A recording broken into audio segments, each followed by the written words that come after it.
اور وہاں انہیں پکڑنے کے بعد یہ بغیرت انہیں ان کے مال اسباب چھیننے کے بعد ان کی بیٹیوں کی عصمت دری کے در پہ ہے. جب انہوں نے کہا کہ سنو ہم محمد صلی اللہ علیہ وسلم کے ماننے والے ہیں, ہم تو بیت اللہ کے حج کے لیے جا رہے ہیں, ہمیں چھوڑ دو, تو اس نے تب کہا تھا قولوا لمحمدکم یخلصکم, جاؤ جس محمد کا کلمہ پڑھتے ہو اسے آواز دو تمہیں آگے چھڑا لے. سلطان کو یہ خبر پہنچی, صلاح الدین ایوبی کو یہ خبر پہنچی کہ رجنالڈ نے یوں کیا ہے, مسلمانوں کے قافلے کو پکڑا ہے اور چیلنج یہ دیا ہے کہ اپنے نبی سے کہو کہ آ کے تمہیں چھڑائے. تب اللہ کے ساتھ یہ وعدہ کیا, عرش والے سلطان تب تک اطمینان کی نیند سوئے گا نہیں جب تک اس تیرے نبی کے گستاخ اور توہین کرنے والے کو اپنے ہاتھ سے قتل نہیں کر لے گا. سلطان حتیم کی فتح کے بعد اپنے خیمے میں سجدے سے سر اٹھاتا ہے, دیکھا تو یروشلم کا بادشاہ گائی جارجیان یہ بھی موجود ہے اور رجنالڈ بھی موجود ہے, اور خبیث تو وہ ہے جس نے میرے نبی کی توہین کی.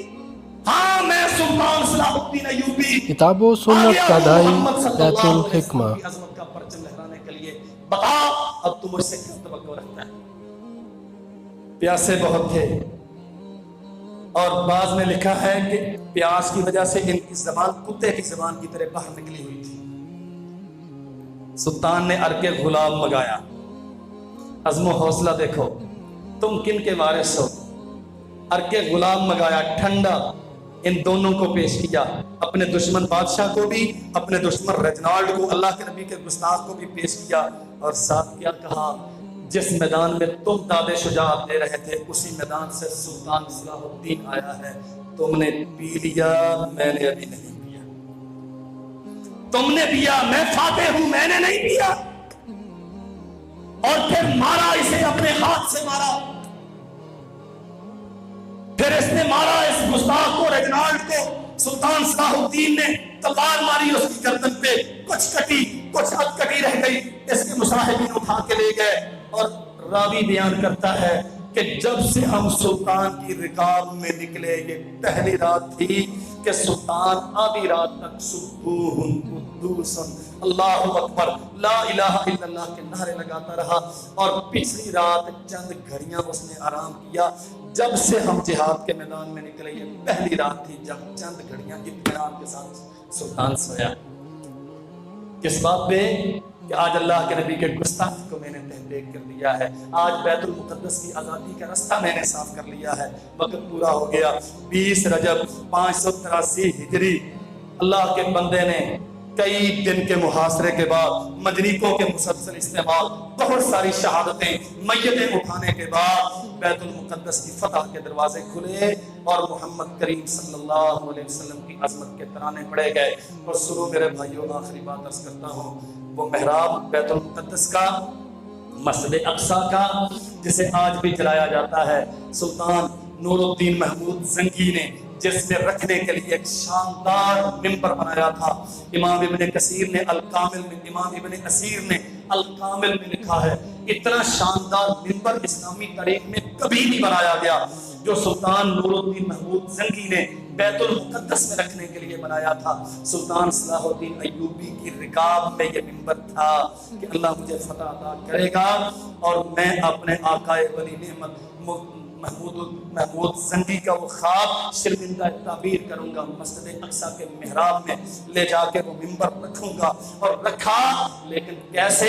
جب سلطان نے بیت المقدس کو عیسائیوں کی کلیشوں سے پاک کرنا شروع کیا اور مسلمانوں کے لیے جب تھام کے یہ بات سنو, یہ مہذب دنیا, یہ دنیا کو تہذیب کا سبق دینے والے, یہ مذہبی ہم آہنگی کا سبق دینے والے, یہ اتنے بد باطن اور کمینے ہیں. مسجد اقصی کے اس محراب کو انہوں نے 2 حصوں میں تقسیم کیا. آدھے میں بیت الخلا بنے ہوئے تھے, آدھوں میں غلام کا گلے کا گودام بنا ہوا تھا. سلطان نے صاف کیا اور پہلا جمعہ 4 شعبان 583 ہجری قاضی محی الدین ابو المعالی محمد بن زکی الدین قریشی یا قرشی رحمت اللہ علیہ سلطان نے حکم دیا قاضی صاحب آئیے محمد کریم صلی اللہ علیہ وسلم کے سچے دین کی صدا پڑھیے، اللہ ذوالجلال والاکرام کے توحید کا اعلان بلند کیجئے۔ ہوا، اور تب سے لے کر 1947 تک مسجد اقصی جیسے تیسے بھی آپ کے قبضے میں تھی، لیکن تب سے لے کر اب پھر، اور خاص طور پہ 1967 میں جب آگ لگائی گئی تو وہ سلطان نور الدین محمود زنگی کا منبر بھی اس آگ میں نظر آتش کر دیا گیا۔ آج وہ اقصی کے عجائب گھر میں موجود ہے۔ مسلمانوں، میرے بھائیوں، تاریخ میں نے اختصار کے ساتھ آپ کے سامنے رکھ دی۔ اب سوال آپ پہ ہے، اپنے نفس سے پوچھئے کیا یہ سارا کچھ قراردادوں سے ہوا یا گردنیں کاٹنے کٹوانے سے ہوا؟ منتوں سے کچھ نہیں ہوتا۔ ہاں سیز فائر ہو گیا، مصر نے ثالثی کی ہے، جنگ بند ہو گئی ہے، لیکن کب تک؟